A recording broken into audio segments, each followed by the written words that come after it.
अस्सलाम वालेकुम, मैं हूं अलीना फारूक शेख। आप देख रहे हैं प्रोग्राम रिपोर्ट कार्ड। 8 फरवरी के बाद से न सिर्फ हुकूमत साजी बल्कि दीगर मामलात में भी what a week has it been. हर तरफ गहमा गहमी है और एक्सपेक्ट ये किया जा रहा था कि ये मामूली गहमा गहमी हुकूमत साजी के लिए तो होगी, लेकिन इसके साथ साथ शायद कुछ इस्तेहकाम आए, शायद मामलात कुछ संभलें। लेकिन जैसे जैसे चीज़ें खुलती जा रही हैं, मुख्तलिफ परतें सामने आ रही हैं, ऐसे ही बहुत सी बातें हैं जो खुल कर सामने आ रही हैं और लग रहा है कि एक के बाद एक पेंडोरास बॉक्स में से जो चीज़ें निकल रही हैं वो किस तरह से रुख चीज़ों का तब्दील करेंगी, उसके लिए अभी हमें थोड़ा इंतज़ार करना पड़ेगा। मौलाना फजलुर रहमान का बयान ही ले लीजिए। गुज़श्ता रात नदीम मलिक साहब से गुफ्तगू करते हुए, उनको इंटरव्यू देते हुए मौलाना फजलुर रहमान साहब ने एक नया शोशा छोड़ दिया। उन्होंने कहा है कि जी वोट ऑफ नो कॉन्फिडेंस जो कि मौलाना फजलुर रहमान की सरबराही में तहरीक इंसाफ की हुकूमत के ख़िलाफ़ PDM की सियासी जमातें लाई थीं, उन्होंने कहा कि जी ये सब तो जनरल बाजवा के कहने के ऊपर हुआ और जो सारी सियासी जमातें हैं उन्होंने ये फैसला ही जनरल बाजवा के कहने के ऊपर लिया। क्या एग्जैक्टली कहा मौलाना ने, वो ज़रा सुने। मेरे पास खुद जनरल फैज़ हमीद साहब आए थे और उन्होंने मुझे कहा था कि विद इन द सिस्टम आप जो करना चाहें हमें उस पर एतराज़ नहीं होगा। वो बिल्कुल राब्ते में थे और उनकी मौजूदगी में सबको बुलाया गया और सबके सामने उनसे कहा गया कि आपने ये इस तरह करना है और इस तरह करना है। बाजवा साहब और फैज़ हमीद साहब दोनों थे। क्या कहा उन्होंने? यही कहा कि आप लोगों ने क्या करना है, किस तरह चलना है, क्या करना है। नो कॉन्फिडेंस के हवाले से दोनों ने, और सब ने उसके ऊपर हाँ में हाँ भरी। फिर तो ये कहना चाहिए कि मूव जो थी वो उधर से थी, तो नून लीग और पीपल्स पार्टी ने सिर्फ मोहर लगा दी। मोहर लगा दी। बहुत बड़ी बात कर रहे हैं, इंकशाफ कहें इसको, इल्ज़ाम कहें इसको, लेकिन जनरल फैज़ हमीद और साबिक army chief general Qamar Javed Bajwa के ऊपर वोट ऑफ नो कॉन्फिडेंस का आइडिया लाने का सारा मामला मौलाना फजलुर रहमान ने डाल दिया है। अब कल से इसके ऊपर बड़ी तरदीदें हो रही हैं, जहां मुस्लिम लीग नून, पीपल्स पार्टी अपने तहीं इसको रद्द करती हैं, वहाँ अंसार अब्बासी साहब की खबर के मुताबिक जनरल बाजवा और जनरल फैज़ हमीद के जो करीबी ज़राए हैं उन्होंने भी इस खबर की तरदीद की है। 2 मुलाकातें ज़रूर उन्होंने मेंशन की हैं जो अंसार अब्बासी साहब ने अपनी खबर में भी आगे प्रोड्यूस की हैं, और उसमें से रेलेवेंट जो मुलाकात है वो 26 मार्च 2022 की, जिसमें वो कहते हैं कि कई अपोजिशन रहनुमाओं की मौजूदगी में वो बात हुई, जिसमें बल्कि जनरल बाजवा ने बढ़कर ये कहा था कि आप ये जो वोट ऑफ नो कॉन्फिडेंस है इसको वापस ले लें। सो इसके ऊपर भी बात करेंगे कि ये मामला चल क्या रहा है और क्यों एग्जैक्टली मौलाना साहब ने इस तरह का बयान दिया है। इसके साथ साथ सियासी अरीना में एक बड़ी दिलचस्प और हैरान कुन डेवलपमेंट ये कि मौलाना फजलुर रहमान की जमात यानी JUI-FE और पाकिस्तान तहरीक इंसाफ रिवायती आर्च राइवल्स एक दूसरे को माजी में बहुत से हतकामेज़ अलकाबात से भी नवाजते रहे, यहाँ तक बात चली गई। अब वो एक साथ बैठ गए हैं। कल रात ना सिर्फ मीटिंग हुई बल्कि उसमें बड़े हलवे शलवे भी खिलाए गए, तो इसके ऊपर भी अपने तज्जियाकारों की राय जानेंगे। बट स्टार्ट करते हैं जो वोट ऑफ नो कॉन्फिडेंस पे एक बार फिर बात चली गई है इससे। हमें ज्वाइन कर इस डिस्कशन के लिए इरशाद भट्टी साहब, एजाज सैयद साहब, बेनज़ीर शाह साहिबा, मज़हर अब्बास साहब भी मेरे साथ स्टूडियोज़ में मौजूद हैं। आपसे सबसे पहले जानना चाहूँगी एजाज, ये मामला चल क्या रहा है? मौलाना फजलुर रहमान साहब को अब 1.5 साल बाद ये बात याद आई है और कह भी कौन रहा है, वही शख्सियत जिन्होंने, जो इस सियासी इत्तेहाद के सरबराह थे, जिन्होंने वोट ऑफ नो कॉन्फिडेंस पेश की। ये क्यों कह रहे हैं मौलाना साहब? अब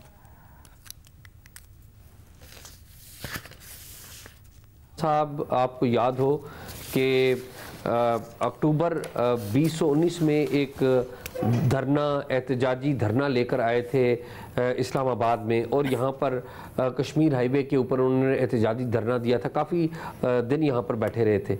उस वक्त भी मौलाना फजलुर रहमान साहब डिमांड क्या कर रहे थे? तमाम जो PDM की जमातें हैं उनसे डिमांड ये कर रहे थे कि असम्बलियों से इस्तीफ़ा दो, इमरान खान को निकाल लो, और ये उनका मुतालबा सिर्फ एक था कि इमरान खान को निकालना है तो असम्बलियों को बेबस कर दो। और क्यों कर रहे थे मौलाना फजलुर रहमान उस वक्त मुतालबा? वो इसलिए कर रहे थे, मौलाना फजलुर रहमान मुतालबा कर रहे थे कि मौलाना फजलुर रहमान इंतखाबात हार चुके थे और वो टाइम बड़ा अहम था। टाइम इसलिए अहम था कि जो जनरल बाजवा है उनकी टेन्योर जो है वो पूरा हो रहा था और उनकी एक्सटेंशन का मामला जो है वो आगे बढ़ रहा था, और ये जनरल बाजवा को भी या उस वक्त आर्मी चीफ को भी चाहते थे कि वो रोल प्ले करें और जितनी भी अपोजिशन की जमातें हैं उनको कहे हैं कि इस्तीफ़ा दे दें इमरान खान के ख़िलाफ़। और जिस वक्त वो एहतजाज कर रहे थे उस वक्त एक रात ये अपनी गाड़ी पे बैठे और साथ एक गफूर हैदरी, मौलाना गफूर हैदरी साहब को लिया और ये जनरल बाजवा साहब के घर चले गए और वहाँ पर जाके इन्होंने यही मुतालबा किया जो मैं आपको बता रहा हूँ कि इन्होंने पीडीएम कहा कि बाजवा साहब को कि आप पीडीएम जमातों को के इस्तीफ़ा दे दें। बाजवा साहब की अपनी कंसिडरेशंस होंगी, उनकी आर्गुमेंट जो हमारे तक पहुँची है वो ये थी कि ये नई हुकूमत आई है, साल 2018 में इंतखाबात हुए हैं, 2019 के एंड पे हम ये हुकूमत फारग हो जाए तो ये मुनासिब बात नहीं है, तो आप इस तरह ना करें। तो बाजवा साहब की और मौलाना फजल रहमान साहब की तलखी भी आपस में हो गई। बाद में मामला बाजवा साहब का और इनका ठंडा भी उसी मुलाकात में हुआ और फिर बाजवा साहब ने एक परफ्यूम जो है इनको तोहफे में दिए थे, परफ्यूम तोहफे में दिए थे मौलाना फजल रहमान को भी और मौलाना गफूर हैदरी को भी, ताकि इनके साथ अच्छे ताल्लुकात हों। एक तो ये है कि मैंने ये पूरा वाक़या सुनाने का मकसद ये है कि बताऊं मैं आपको कि मौलाना फजल रहमान साहब दो चीज़ें जानते हैं। एक चीज़ ये जानते हैं कि जब इस्टेब्लिशमेंट कमज़ोर हो जाए तो उसके ऊपर सख्त से सख्त वार किया जाए, तो आप दूसरी चीज़ अपना फ़ायदा मफाद ज़्यादा से ज़्यादा हासिल कर सकते हैं। रात को जब मौलाना फजल रहमान साहब का ये गुफ्तगू चल रही थी तो रात को मैंने जियो पे भी खबर दी और फिर मैं सोशल मीडिया पे भी बैठ के मैंने एक बड़ी तफसीली 20-23 मिनट में बात करता रहा। बात बताने की ये है कि मौलाना फजल रहमान साहब जो अभी बात नदीम मलिक साहब को उन्होंने कही उसमें एक बुनियादी गलती भी है, बुनियादी फैक्ट जो है वो ठीक नहीं है। क्या? वो कहते हैं कि बाजवा साहब और उनकी फैज़ हमीद साहब की उनके साथ मुलाकात हुई। ये जो मुलाकात हुई ये मुलाकात हुई थी 26 मार्च, उस वक्त 26 मार्च 2022 था। आपको थोड़ा सा 2022 था।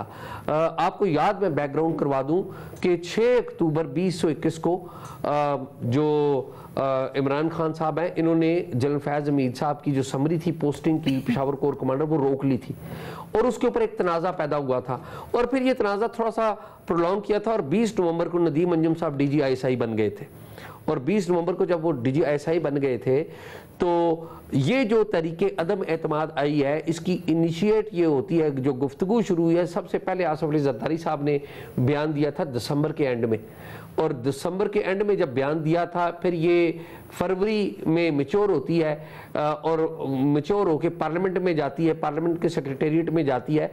तो फिर उसको रोकने के लिए जनरल बाजवा ने रोल ये प्ले किया था कि इन जो तमाम सियासतदान थे उसमें मौलाना फजल रहमान साहब थे, उसमें बिलावल भुट्टो जरदारी थे, उसमें मियाँ शहबाज शरीफ साहब थे, उसमें अख्तर मैंगल थे, उसमें खालिद मक्सी थे, उसमें खालिद मकबूल सिद्दीकी थे और शाहजैन बुगटी थे और भी मैं नाम ले सकता हूँ।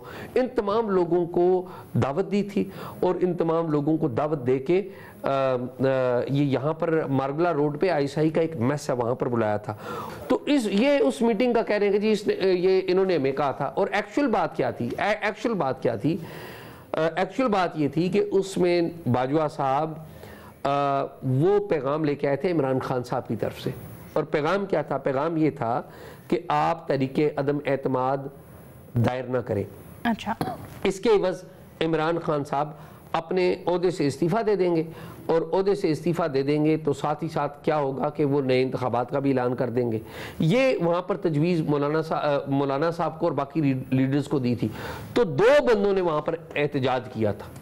दो बंदे कौन एहतजाज करने वाले थे? एक थे Bilawal Bhutto Zardari, all credit to Bilawal Bhutto Zardari. उन्होंने वो बाजवा साहब के सामने खड़े हो गए, उन्होंने कहा जी आप हमें रोक नहीं सकते, आप हमें रोक नहीं सकते। अगर आप हमें रोकेंगे, आप हमें दबाव डालेंगे तो मैं पब्लिक में जाऊंगा और पब्लिक में जाके ये बताऊंगा कि जी हमें रोकने की कोशिश की है। और एट दैट टाइम मैं अलेना आपको बात बता दूं कि एट दैट टाइम मैं जियो में मैंने ये खबर दी थी, और चूंकि उस वक्त मीडिया के ऊपर भी बड़े बुरे हालात थे, हालात तो आज भी कोई आइडियल नहीं है लेकिन उस वक्त तो बहुत ही हालात खराब थे, तो इसकी जो एक शॉर्टर वर्जन ऑफ न्यूज़ था वो चला था एट दैट टाइम भी। तो और मुझे तो ये वाकया इस तरह से पूरा याद है। अब मैं लंबी बात करूंगा तो बहुत ही हो जाएगी। मैं आगे भी मैंने आपको बताया कि मैंने जियो पे भी खबर दी, फिर सोशल मीडिया पे बात की। तो फिर मुख्तसर बात ये कर लेते हैं, आज ये फैज़ हमीद साहब का नाम क्यों लिया मौलाना ने? 5 गवाह एक तरफ और फिर ये तो सियासी गवाह बता रही हूँ, बाकी बाजवा साहब वगैरह जो, और जिस मुलाकात का आप कह रहे हैं उसमें फैज़ हमीद साहब का भी कोई जिक्र नहीं, जैसे आपने खुद अभी, तो फिर क्यों मौलाना इस तरह की स्टेटमेंट दे रहे हैं और फैज़ हमीद साहब का जिक्र क्यों? देखिए, इनकी जनरल बाजवा के साथ मेरी इतलात के मुताबिक कुल 3-4 मीटिंग्स हुई हैं। एक वो जो मैं आपको बता चुका हूँ जो इनके घर पे हुई थी जिसमें तोहफा मिला था इन्हें परफ्यूम का, एक ये वाली हुई थी, और 2 और मीटिंग हुई थी पार्लियामेंट में और एक वज़ीर आज़म हाउस में। तो इन जगहों पर अगर मैं वैसे एक बात करता हूँ कि अगर उस मीटिंग में फौज ने या जनरल बाजवा ने कहना था कि आप तहरीक अदम एतमाद करें, मैं एक बात कर रहा हूँ ना जी जी। अगर उन्होंने कहना था तो उन्होंने तमाम लोगों को बुला के सीक्रेट बताना था। सीक्रेट तो होता ही 1-on-1 है ना। सीक्रेट की तो बुनियादी कॉन्सेप्ट ये है कि वो खुफिया होता है और एक बंदे को बताया जाता है। मैं उस वक्त की एस्टैब्लिशमेंट ने तरीके दमातमात की थी या नहीं की थी, को खुफिया तौर पे की थी या तो उस परफ्यूम की महक जो इस वक्त आ रही है बेनज़ीर, मैं जरा समझना चाह रही हूँ ये अब एकदम से क्यों जरा मौलाना साहब को जोश आया और उन्होंने अब ये बात बताई है, आप इसके पीछे मकसद क्या समझ रही है? किस विकेट पे खेल रहे हैं मौलाना साहब? अलीना, प्रेशर और कुछ नहीं। मुझे तो सिर्फ प्रेशर नज़र आ रहा है। एक मैसेज दिया जा रहा है इंटरव्यू पे इंटरव्यू दे के कि अगर मुझे इस हुकूमत में कोई अहम ओहदा नहीं मिला या मेरी जमात को, तो फिर मैं जाके अपोजिशन में PTI के साथ बैठ जाऊंगा और ये जो हुकूमत बनने जा रही है इसके लिए बहुत सी मुश्किलात खड़ा कर सकता हूँ। इसके अलावा तो मुझे और कोई वजह नहीं लग रही कि इस वक्त इस बात को करना। और वो आप देख रहे हैं कि एक के बाद एक वो इंटरव्यूज़ दे रहे हैं मीडिया चैनल को, तो मुझे तो ये एक मैसेज लग रहा है जो डिलीवर किया जा रहा है इस्टेब्लिशमेंट को भी और मुस्लिम लीग नून को भी। अच्छा, ये जो बात है कि फजल रहमान साहब जो कहते हैं कि जनरल बाजवा और जनरल फैज़ ने बैठ के वोट ऑफ नो कॉन्फिडेंस जो है उसकी सारी प्लानिंग की, ये मुझे भी मेरी राय में फैक्चुअली इनकरेक्ट बात लगती है। देखिए, एक चीज़ तो बड़ी क्लियर है कि इमरान खान साहब की हुकूमत नहीं जा सकती थी जब तक उस वक्त की इस्टेब्लिशमेंट की तरफ से कोई गारंटी आती कि वो मुदाखलत नहीं करेंगे। क्यों? क्योंकि इमरान खान साहब की हुकूमत जो थी उनको मुकम्मल हिमायत हासिल थी उस वक्त की इस्टेब्लिशमेंट की तरफ से। 2018 का इलेक्शन भी वो जितवा के लाए थे, हुकूमत भी उन्होंने बना के दी और उसके बाद उनकी हुकूमत को वो बचाते भी रहे। लेकिन गो अहेड देना और प्लानिंग में बड़ा फ़र्क होता है। ये कहना कि पूरी की पूरी प्लानिंग और पूरा का पूरा vote of no confidence general Bajwa या जनरल फैज़ ने किया, मेरे ख्याल से ये दुरुस्त बात नहीं है। इसलिए क्योंकि मैं, जैसे एजाज़ तो अंदर की बातें आपको खबरें सुना रहे थे, मैं आपको ऑन द रिकॉर्ड सिर्फ चीज़ें बता देती हूँ कि क्या चल रही थी। देखिए, 2020 में PDM बनती है, 2020 में बनने के बाद ही पीपल्स पार्टी ने एक बयान दिया था, मैं 2020 की बात कर रही हूँ, कि हम एक इन हाउस चेंज चाहते हैं पार्लियामेंट में, इमरान खान साहब की गवर्नमेंट को घर भेजना चाहते हैं। ये तब की बात है जब मौलाना फजल रहमान साहब और मुस्लिम लीग नून कह रहे थे कि नहीं, हम इस्तीफा दे के बाहर बैठेंगे। तब पीपल्स पार्टी कह रही थी कि नहीं, हम पार्लियामेंट में बैठ के एक इन हाउस चेंज लेके आएंगे। इन हाउस चेंज क्या होता है? वोट ऑफ नो कॉन्फिडेंस ही होता है ना। अब 2020 में हम सबको पता है कि जनरल बाजवा और जनरल फैज़ कहाँ खड़े थे। फिर आप आ जाए 2021 में, जब सेनेट का इलेक्शन होता है और हफीज़ शेख साहब अपनी सेनेट की सीट हार जाते हैं, तब भी यही बात चली थी कि एक वोट ऑफ नो कॉन्फिडेंस लाया जाए इमरान खान साहब के खिलाफ, क्योंकि वो एतमाद जो है हाउस का हार चुके हैं। लेकिन इमरान खान साहब ने इससे पहले कि वोट ऑफ नो कॉन्फिडेंस आए, उन्होंने जल्दी से वोट ऑफ कॉन्फिडेंस ले लिया, जो वो जीत गए। तो मैं कहने की ये कोशिश कर रही हूँ कि ये बहुत देर से कोशिश कर रही थी PDM कि किसी ना किसी तरह इन हाउस पार्लियामेंट के अंदर रह के इमरान खान साहब की हुकूमत को घर भेजा जाए। लेकिन ये सारी चीज़ें, जाहिर सी बात है, ये हो ही नहीं सकती थी, कामयाब कभी नहीं हो सकती थी जब तक जो उनके सबसे बड़े जो सपोर्टर्स थे, जो एस्टेब्लिशमेंट में बैठे हुए थे, जब तक उनकी तरफ से कोई गारंटी नहीं आती कि हम इस प्रोसेस में नहीं पड़ेंगे। और जब वो आई उसके बाद ही जाके मेरी राय में वोट ऑफ नो कॉन्फिडेंस जो है वो कामयाब हुआ। एक आखिरी चीज़, क्योंकि मैं ये भी देख रही थी कि बहुत से लोग कह रहे थे कि इमरान खान साहब देखें ना सही साबित हुए हैं, मौलाना फजल रहमान साहब ने जो बात कही है। मैं उन लोगों को ये याद दिलाना चाहती हूँ कि इमरान खान साहब ने तो ये भी कहा था कि अमेरिका ने साजिश करके मेरी हुकूमत को घर भेजा है। इमरान खान साहब ने तो तब ये भी कहा था कि आसिफ अली जरदारी ने पैसे लगाए हैं, सियासतदानों को खरीदा है और फिर मेरी हुकूमत को घर भेजा है। वो 2022 की बात थी, आज हम 2024 में बैठे हुए हैं। आज तक इमरान खान साहब एक सबूत नहीं ला सके इन दोनों चीज़ों के बारे में।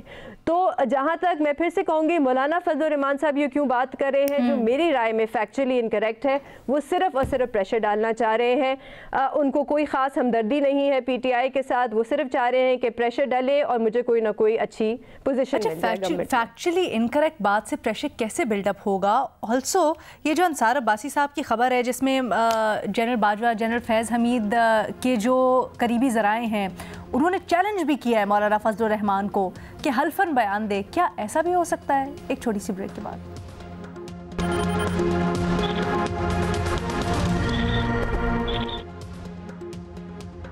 वोट ऑफ नो कॉन्फिडेंस लाने वाली तहरीक के सरबराह मौलाना फजल रहमान ने बयान दिया है कि जनरल बाजवा की प्लानिंग थी और उनके कहने के ऊपर तहरीक अदम एतमाद लाई गई।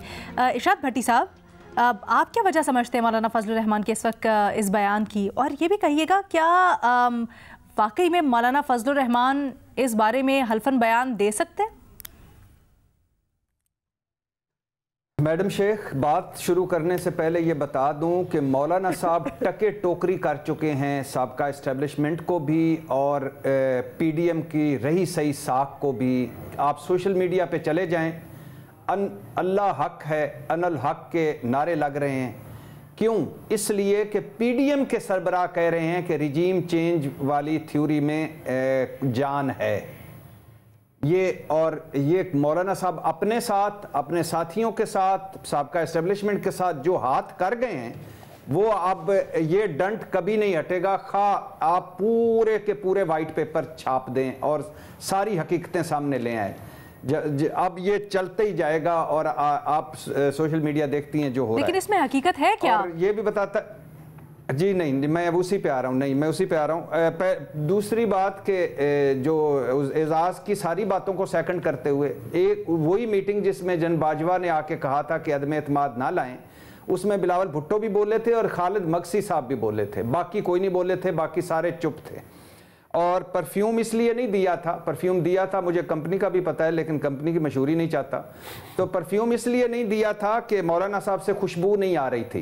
परफ्यूम इसलिए दिया था ताकि जब लगाएं तो याद आए उन और जनरल साहब की खुशबू, उनके इर्द गिर्द महक और खुशबू रहे। और ये उसी खुशबू का असर है कि आज वो महक चारों तरफ फैल रही है। साल डेढ़ साल बाद याद आ गई खुशबू लगाते। जी, कितना मैडम शेख ये परफ्यूम असली और ओरिजिनल था, आप देख लें, खोए मलाई वाला था कि अब अभी तक खुशबू कायम है। तो मैडम शेख, मौलाना साहब ने 3 इंकशाफात किए हैं, बात इसी पे करूंगा। पहला कि जन बाजवा, जन फैज़ हमीद के कहने पर हम अदम एतमाद लाए, मुबारक हो मौलाना साहब इस अजीम कारनामे पर। दूसरा, धांधली से मुस्लिम लीग नून को फायदा पहुंचाया गया और तासुर है, यानी मौलाना साहब सेकंड कर रहे हैं कि नवाज शरीफ साहब को लाहौर की सीट जितवाई गई।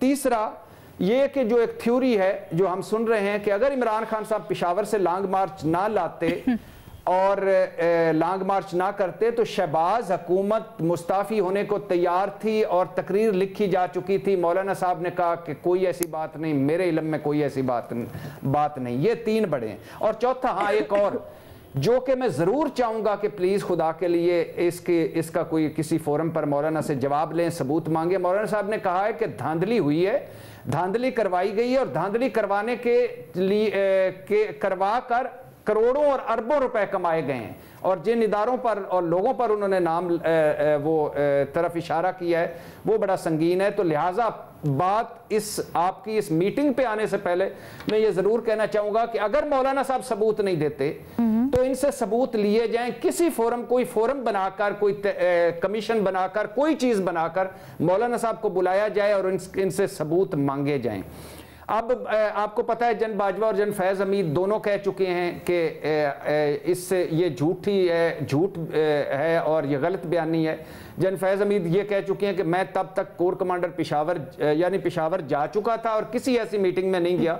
वैसे जन फैज़ हमीद से ये मौलाना साहब जब लॉन्ग मार्च का वो लाए थे ना धरना, तो डील करके गए थे इनके चौधरी शुजात के घर, डील करके गए थे, दुआ खैर करके गए थे। 2 महीने के बाद इमरान हुकूमत गिरा देंगे, ये असली और वधिया जमहूरियत की तहरीक चला रहे थे। खैर इसमें उन्होंने कहा कि मैं पेशावर चला गया था, मेरा कोई किरदार नहीं। जन बाजवा कह रहे थे मैं तो तरीके अदम एतमाद रुकवाता रहा, ये मुझे लाने वालों में कह अब अगर मैडम शेख बात ठीक नहीं कर रहे, लेकिन अगर इसको ठीक मान लें, अच्छा। तो बैसियत पीडीएम सरबरा मौलाना साहब कह रहे हैं कि वो जो 26 नुकाती तहरीक चला रहे थे जिसमें असली और वधिया जमहूरियत थी, फौज इस्टेब्लिशमेंट सियासत से दूर हो जाए, निकालने के चक्कर में थे, उसमें वो कह रहे हैं कि हम उनके कहने पर यानी फौज के कहने नहीं, पर भट्टी साहब अगर ठीक नहीं है तो फिर ठीक क्यों मान लें?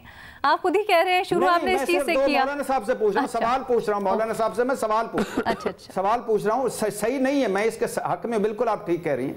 मौलाना साहब से सवाल मेरा ये कि अगर आप ये कहते हैं कि ये ऐसा हुआ है तो आप पीडीएम के सरबराह थे, आप फौज को सियासत से आउट करना चाहते थे और आप फौज के कहने पर ही तरीके अदम ला रहे थे। अच्छा, फिर आगे अगर मौलाना साहब की इस बात को सच मान लिया जाए तो मतलब तो फिर मौलाना साहब ये है कि इमरान खान सच्चा है। पहले इमरान खान ने कहा था कि अमेरिका ने रिजीम चेंज किया हमारी इस्टेब्लिशमेंट की मदद से, बाद में कहा कि इस्टेब्लिशमेंट ने अमेरिका को कायल किया और हमारा रिजीम चेंज किया। मतलब मौलाना साहब का ये है कि इमरान खान सच्चा है, रिजीम चेंज हुआ है और साइफर भी सच्चा है और फिर सारा बयानिया भी सच्चा है। अगर ये है मौलाना साहब, तो कल तक तो आप इमरान खान को यहूदी एजेंट कह रहे थे और कह रहे थे कि ये सिस्टम तलपट करने आया है, झूठ बोल रहा है, ये साइफर भी झूठा है, रिजीम चेंज भी झूठा है, ये अदम एतमाद में किसी का किरदार ये भी झूठा है। तो फिर आज ये कैसे सच्चा हो गया? तो मौलाना साहब या कल सच्चे थे या आज सच्चे थे? अब आ जाइए मुख्तसर करके कि मौलाना साहब कर क्यों रहे हैं। एक एजाज की बात कि मौलाना साहब शतरंज के वो खिलाड़ी हमारी सियासत के बाद मेरे ख्याल जरदारी साहब और ये एक जैसे इनका वेटेज है सियासत, जो हमारे मुल्क में सियासत होती है, बाहर की दुनिया में नहीं, जो हमारे मुल्क में।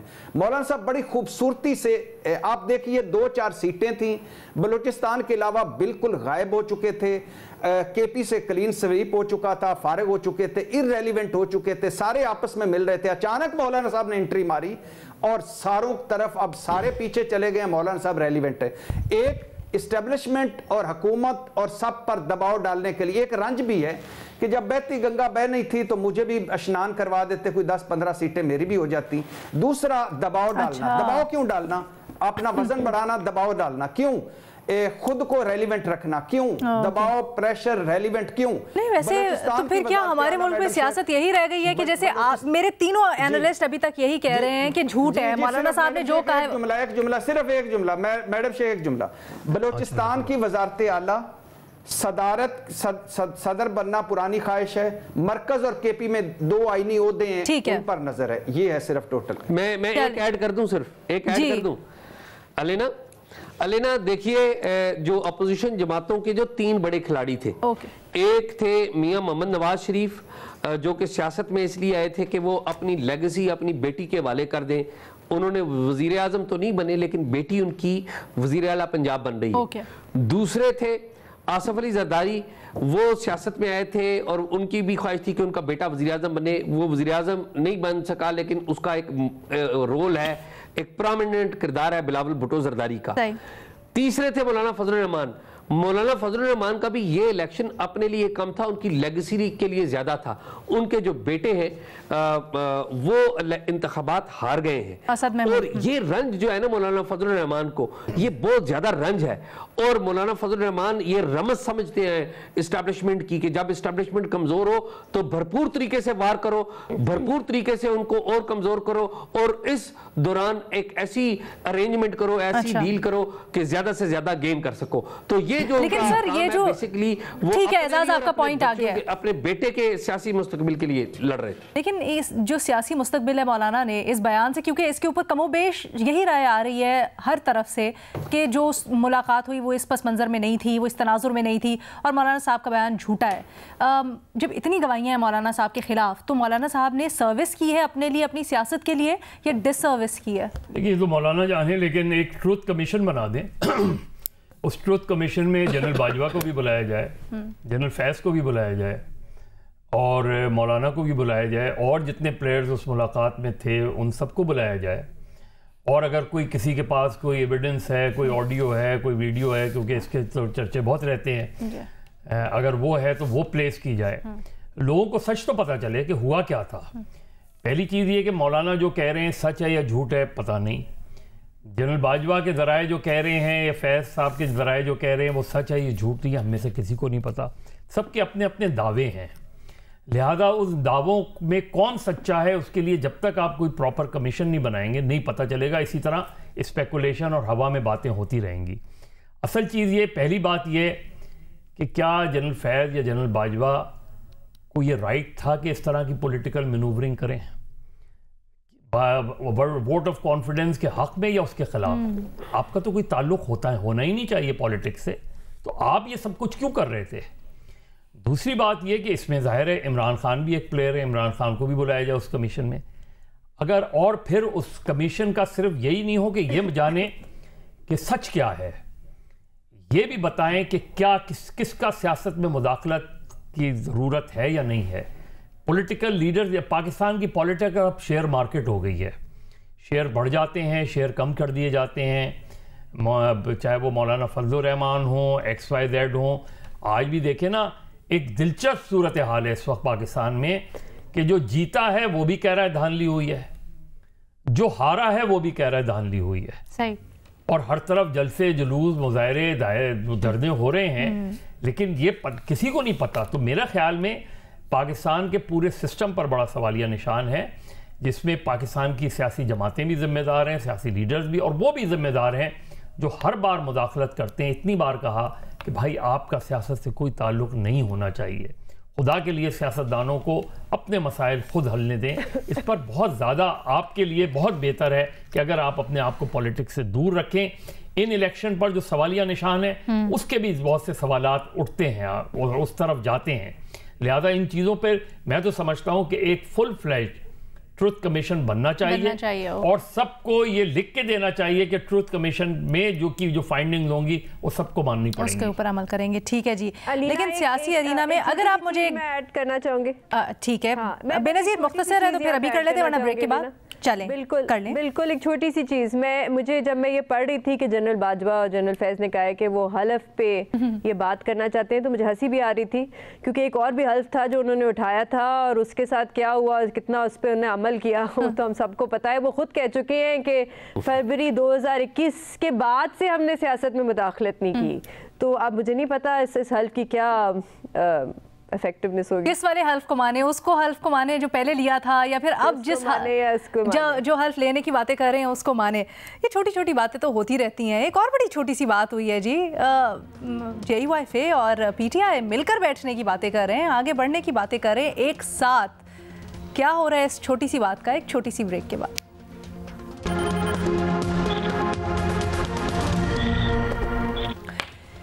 Welcome back after the break. Election में मुबैना धांधली और खैबर पख्तूनख्वा में मखलूत हुकूमत बनाने का भी एजेंडा PTI पाकिस्तान तहरीक इंसाफ और JUIFA ने फैसला किया है कि वो मुज़ाकरात इस सिलसिले में आगे बढ़ाएंगे। कल बताया जा रहा है कि जो मीटिंग हुई उसमें बड़ी खुशगपियाँ भी लगीं और खुश खुराकियाँ भी हुई, गाजर के हलवे, बर्फियाँ। भट्टी साहब, ये क्या हो गया? एक दूसरे को डीजल जैसे शदीद और हतकामेज़ अलकाबात कहने वाले, और जो मौलाना साहब ने कहा था PTI के सपोर्टर्स के लिए, वो तो मैं दोहरा भी नहीं सकती माजरत के साथ। लेकिन ये इतनी जो कुर्बतें हो रही हैं, ये किस तरह से परसीव किया जाएगा? हलवा इन्होंने भी खाया, भट्टी साहब ने। भट्टी साहब, ये क्या सुन रहे हैं हम? मैडम शेख, ये शर पसंद अनासर को अगर चुप करें तो मैं बात करूं। तो भट्टी साहब, बाद में साल डेढ़ साल बाद इनकशाफ ना हो। मैडम शेख, कौन सा परफ्यूम लगाते हैं आजकल मौलाना साहब जिसकी महक आ रही है? सर ये तो आप महक का अच्छा पार्ट टू है ये। लेकिन मैडम शेख, ये ऑन सीरियस नोट, इसमें कोई पावर शेयरिंग फार्मूला नहीं था, कोई 19-20 नहीं है, कोई इसमें अनहोनी नहीं होनी, कोई करामत नहीं निकली, कोई मोजा नहीं होना। लेकिन इमरान खान साहब की पाकिस्तान तहरीक इंसाफ, मतलब माजरत के साथ मैंने कभी नहीं अल्फाज इस्तेमाल किए कि फजलू डीजल, और मुझे जनरल बाजवा कहते हैं कि फजलुर रहमान का नाम लिया करो एहतराम से, और फिर उसके बाद हंसते हैं, और आप क्या कहते हैं फिर लोग आगे जो कहते हैं। और दूसरी तरफ मौलाना साहब का यहूदी एजेंट, और फिर लंबी एक दास्तान। और मजे की बात यह है कि मौलाना साहब को क्लीन स्वीप अपने गढ़ और घर से किसने किया है? इमरान खान साहब ने, तहरीक इंसाफ ने, केपी में। तो अब इसमें होना हुआना कुछ नहीं। लेकिन और फिर तहरीक इंसाफ वो है मैडम शेख जो पिछले इमामत में नमाज पढ़ने के बाद जब तनकीद हुई तो उससे मौलाना साहब से उन्होंने गिला किया कि हमने तो आपकी इमामत में नमाज पढ़ी थी, नमाज कहीं भी पढ़ी जा सकती थी, आपने तस्वीरें लीक कर दी। और अब वही असद कैसर साहब की आप अभी सोशल मीडिया की बड़ी बात कर रहे थे ब्रेक से पहले, तो सर इसको सोशल मीडिया के ऊपर किस तरह से लिया जाएगा? इसको जो सपोर्टर्स हैं वो कहेंगे हमें मौलाना साहब के बारे में पहले क्या कहते थे, ये जो आप सब कुछ कह रहे हैं, और उसके बाद अब उनके साथ मिलके बैठने को तैयार हो गए। सुनिया डियाला में तो कहा गया वाह मौलाना ने क्या बात की। एक तो गाजर का हलवा था मैडम शेख, सुना है कि बड़ा मजे का था, और मौलाना साहब के दस्तरखान पे होगा तो मजे का हलवा क्यों नहीं होगा। और दूसरा बर्फी थी बड़ी मजे की, और बर्फी थी। हलवा पकाया किसने? मजहर साहब इस पे रोशनी डालेंगे। लेकिन दूसरी बर्फी थी, बर्फी बड़ी मीठी थी। और ये बर्फी कब खाई जाती है ये भी मजहर साहब बताएंगे। लेकिन मौलाना साहब के दो धड़े हैं सोशल मीडिया पे। एक कह रहा है कि अब मौलाना साहब के साथ मुतज़ल्ला अलैह और इलामा मौलाना साहब डॉक्टर लगाया करें, और कुछ कह रहे हैं ओके नहीं नहीं नहीं नहीं नहीं। अच्छा, मजे की बात है कि 3 तहरीक इंसाफ से 3 वकील मिल के आए थे, तीनों का डिफरेंट व्यू है। शेर अफजल मरवत साहब फरमा रहे हैं कि हमें तो कहा ही नहीं गया था कि आप मिले। बहरहाल इससे निकलना कुछ नहीं, मगर बड़ा हैरत अंगेज है मिलना हैरत अंगेज है। एजाज, आप कहिएगा ये जो खुशबू आ रही है परफ्यूम की, ये खींच लाई दोनों को एक दूसरे के पास, ये क्या हुआ मामला? ये मैं समझता हूँ कि अगर हम तारीख को देखें तो ये शायद इतना भी हैरत अंगेज़ नहीं है। ठीक है, आज के दिन में ये हैरत अंगेज़ है। आपको साल याद कराया देता हूँ, 2002 अक्टूबर में इलेक्शंस हुए थे, और उन इंतखाबात में वज़ारत उज़्मा के उम्मीदवार मौलाना फजलुर रहमान थे। और आपको याद कराया देता हूँ कि मौलाना फजलुर रहमान को वज़ारत उज़्मा के लिए वोट देने वालों में इमरान खान भी शामिल थे। तो ये पुरानी मोहब्बत है। और उस वक्त एक ही वोट था, और इमरान खान साहब का एक वोट था इनकी जमात का, और फिर को नहीं दिया। और फिर क्या हुआ? फिर आगे बड़े हालात 2010 के बाद तब्दील हुए। इमरान खान साहब किसी और पैनल में चले गए और फिर हमने देखा कि इमरान खान साहब ने तमाम सियासी जमातों को टारगेट किया। अभी जो रीअलाइनमेंट हो रही है, जो 8 फरवरी के इंतखाबात के बाद रीअलाइनमेंट हो रही है, और पॉलिटिक्स में स्ट्रेंज बेड फेलोज होते हैं जो कि जिनके साथ आप हाथ मिलाना पसंद नहीं करते, उनके साथ। लेकिन क्या ये सपोर्टर समझेगा? देखिए, अनफॉर्चुनेट हकीकत यह है कि पाकिस्तान में शख्सियात की सियासत है, और शख्सियात की सियासत ये आज की नहीं है। ये शख्सियात की सियासत बड़ी पुरानी है। आप पंजाब की सियासत जो पार्टीशन के फौरी बाद की आप देख लें, उस वक्त भी शख्सियात की सियासत थी। पाकिस्तान की मरकज़ी सियासत वो भी थी, खैबर पख्तूनख्वा में या NWFP और सिंध में चले जाएं, बलूचिस्तान में। तो लोग हमारे शख्सियात की तरफ, अपने पार्टी लीडरों की तरफ देखते हैं, और उनके जो फॉलोअर्स हैं पार्टी लीडर्स को फॉलो करते हैं, और फिर आर्ग्यूमेंट भी देते हैं। जो पार्टी लीडर कह देता है उसके ऊपर आर्ग्यूमेंट भी देते हैं। लेकिन अगर आप ओवरऑल देखें तो ओवरऑल पॉलिटिकल लीडरशिप के ऊपर, पॉलिटिकल जो इंस्टीट्यूशन ऑफ पॉलिटिकल पार्टी है वो डैमेज हुआ। अच्छा, बेनज़ीर? अलिया देखिए, अगर पीटीआई कुछ सियासी जमातों के साथ बैठने के लिए तैयार है और बात करने के लिए तैयार है, मैं तो कहूँगी ये अच्छी डेवलपमेंट है। और हम उम्मीद ही कर सकते हैं कि और भी जो बड़ी सियासी जमातें हैं उनके साथ भी पीटीआई, मैं तो कहूँगी मतलब ये एक मैच्योरिटी होती है। लेकिन इस वक्त पीटीआई का लग रहा है कि उनकी एक ज़िद है कि मुस्लिम लीग नून और पीपल्स पार्टी के साथ नहीं बैठेंगे, लेकिन बाकी छोटी छोटी सियासी जमातों के साथ बैठ जाएंगे। लेकिन इसमें हो ये रहा है अलीना, मेरी राय में, कि पीटीआई जो है वो अभी एक ऑपोजिशन की अलायंस बना रही है। जैसे मुस्लिम लीग नून एक हुकूमत की अलायंस बना रही है, पीटीआई एक ऑपोजिशन की अलायंस बना रही है। इसमें उनको जेयूआईएफ से क्या फ़ायदा होगा? जेयूआईएफ के पास है स्ट्रीट पावर। जब आपने एक ऑपोजिशन अलायंस बनानी होती है तो फिर आप कोशिश करते हैं कि आप अंदर पार्लियामेंट में भी एक मजबूत ऑपोजिशन बनाएं जो प्रेशर डाले हुकूमत पे, और आप एक बाहर बैठ के भी, और पीटीआई अक्सर धरने की सियासत करती है, बाहर बैठ के भी प्रेशर डालें हुकूमत के ऊपर। क्योंकि मेरे ख्याल से पीटीआई का अंदाज़ा ये है कि ये जो हुकूमत बनने जा रही है ज़्यादा देर चलेगी नहीं, शायद 1-2 साल चले। तो हम इस प्रोसेस को स्पीड कर सकते हैं कि अंदर भी प्रेशर डालें, ऑपोजिशन बनाएं एक स्ट्रॉन्ग, और बाहर से भी प्रेशर डालें। अब जेयूआईएफ को पीटीआई के साथ बैठने का क्या फ़ायदा होगा? मेरे ख्याल से मौलाना साहब जो हैं वो पीटीआई को इस वक्त इस्तेमाल कर रहे हैं प्रेशर डालने के लिए और एक मैसेज भेजने के लिए। शायद कुछ ओहदे हैं, जैसे सेनेट की चेयरमैनशिप होती है या चीफ मिनिस्टरशिप बलूचिस्तान है, इस तरह के कुछ ओहदे शायद वो चाहते हैं, जिस तरह के पीपल्स पार्टी को इस वक्त मिल रहे हैं। लेकिन पीपल्स पार्टी के पास 54 सीट्स हैं, जेयूआईएफ के पास 4 हैं। तो शायद वो चाहते हैं कि उनको भी इस तरह के कोई अच्छे पोजीशंस मिले जो मौलाना इस वक्त ज़्यादा बेनिफिशियरी हैं, ज़्यादा उनको लग रहा है कि जो भी उनके लिए होगा, क्योंकि इस वक्त तो कुछ भी नहीं है उनके हाथ में। बट क्या पीटीआई को इससे ज़्यादा नुकसान भी नहीं होगा? नहीं, नुकसान किस तरह होगा अलीना? सियासी जमातें जो है वो स्पिन करने में आती हैं, वो हर किसी तरीके से स्पिन कर लेती हैं। इस वक्त पीटीआई के साथ तो कोई भी नहीं है। देखें, किसी भी सियासी जमात में, उन्होंने बहुत से राब्ते किए हैं, किसी सियासी जमात ने कोई हतमी राय नहीं दी कि हाँ हम पीटीआई के साथ बैठने के लिए तैयार हैं या पीटीआई के साथ मिल के एहतजाज करेंगे। तो इस वक्त तो पीटीआई जो है वो हर जगह कोशिश कर रही है, जो भी छोटी छोटी सियासी जमातें हैं उनके साथ मिल के एक अपोजिशन अलायंस बनाई जाए, क्योंकि पीटीआई को भी पता है कि वो हुकूमत तो नहीं बना सकते, क्योंकि एक तो वजह यही है कि एक तीसरी कुव्वत है जो उनको हुकूमत नहीं बनाने देगी, और दूसरी इमरान खान साहब की अपनी जिद है कि वो पीपल्स पार्टी के साथ हुकूमत बनाना भी नहीं चाहते। तो फिर आपके पास ऑप्शन क्या है? यही ऑप्शन है। और सो जिस तरह से इस्टेब्लिशमेंट से मौलाना जिस महारत के साथ हॉट एंड कोल्ड कर लेते हैं, पीटीआई में भी ये गुर है कि वो भी उसी तरह से हॉट एंड कोल्ड कर लेती है। देखिए, हो सकता है कि इस मुलाकात में कोई अफगान परफ्यूम भी इस्तेमाल हुआ हो, इससे ज़्यादा मैं नहीं कहूँगा। देखिए, अफगान इतर तो उस पॉसिबिलिटी पे भी गौर करना चाहिए। बाकी जो देखें, अगर आप पीटीआई या तो इंडिपेंडेंट पोजीशन में रखती अपनी, क्योंकि जाहिर है उन्होंने जेयूआई की मदद से गवर्नमेंट तो नहीं बना सकते वो, तो जेयूआई से मुलाकात करके आप क्या कर सकते हैं? अलग अलग प्रोटेस्ट कर रहे हैं, मुश्तरका कोई प्रोटेस्ट भी नहीं हो रहा, तो उसका भी कोई फ़ायदा नहीं। और अगर नेगोशिएशंस करनी है, जो कि अच्छी बात है सियासी जमातों से, तो फिर पीपल्स पार्टी ने तो इलेक्शन से पहले भी ये पोजीशन ली थी कि पीटीआई को स्पेस देनी चाहिए उन्होंने।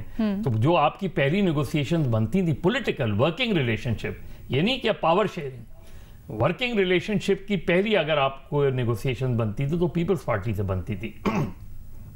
जेयूआई के बारे में और जिस तरह के जो एक दूसरे के बारे में अल्फाज इस्तेमाल करते हैं, उस पर तो बस यही कह सकता हूँ कि दुश्मनी जमकर करो, लेकिन ये गुंजाइश रहे, जब भी हम दोस्त बन जाएं तो शर्मिंदा ना हो। तो ये जब आप इतनी हार्ड पोजीशन लेते हैं ना, क्योंकि ये ट्रिकल डाउन जाता है आपके वर्कर्स के लिए, तो अब उन वर्कर्स के लिए बहुत मुश्किल हो रहा है डाइजेस्ट करना कि आप कैसे जाके मिल लिए मौलाना से, जिनके बारे में क्या कुछ कहा, और मौलाना कैसे मिल लिए आपसे, इतनी हार्ड पोजीशन। तो पहला तो ये था कि कल जब प्रेस कॉन्फ्रेंस हो रही थी तो पहले एक दूसरे से माजरत करनी चाहिए थी, कि जो अल्फाज इस्तेमाल होते रहे एक दूसरे के खिलाफ उस पर माजरत करनी चाहिए थी दोनों में, और एक पॉलिटिकल सैनिटी लाने की ज़रूरत है।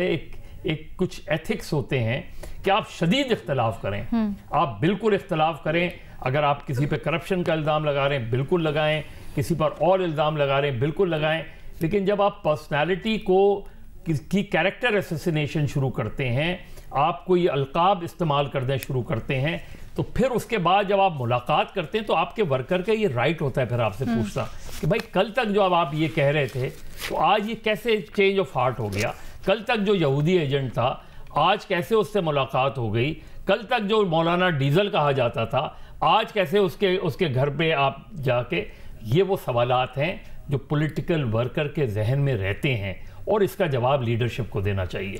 ठीक है जी, आज के लिए इतना ही, इजाज़त दें, अल्लाह हाफ़िज़।